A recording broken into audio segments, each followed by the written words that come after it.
भद्रावती बसस्थानक परिसरात वाढत्या मद्यपीच्या वावरामुळे महिला, ज्येष्ठ नागरिक आणि प्रवाशांच्या सुरक्षेचा प्रश्न ऐरणीवर आला आहे. याच पार्श्वभूमीवर भारतीय जनता पक्ष महिला आघाडीच्या वतीने भद्रावती पोलीस स्टेशनला निवेदन देत बसस्थानक परिसरात पोलीस मदत केंद्र सुरू करण्याची मागणी करण्यात आली आहे. बसस्थानक परिसरात विविध कामानिमित्त महिला व ज्येष्ठ नागरिकांना ये-जा करावी लागते. याच ठिकाणी दारूची अनेक दुकाने असल्यामुळे मद्यपीचा वावर मोठ्या प्रमाणात असतो. दररोज शेकडो बस फेऱ्या ये-जा करत असल्याने बाहेरगावी जाणाऱ्या व येणाऱ्या प्रवाशांनाही याचा त्रास सहन करावा लागतो. महिला आघाडीने आपल्या निवेदनात सूर्यास्तापासून शेवटची बस जाईपर्यंत कायमस्वरूपी पोलीस मदत केंद्र सुरू करावे अशी ठाम मागणी केली आहे. यावेळी महिला आघाडी अध्यक्ष तथा नगर परिषदेच्या पाणीपुरवठा सभापती रुजाली पांढरे, नगरसेविका कविता सावंतकर, सामाजिक कार्यकर्ता सुलभाताई मद्दिवार, मंजुषा रॉय, डिंपल गुरुनुले, तेजश्री निवेलकर, शीला आगलावे, माधुरी ढगे आणि वर्षा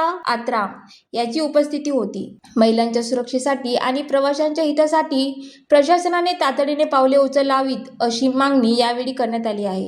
ज्वालादीप न्यूज करिता सुनील जेदावार, भद्रावती.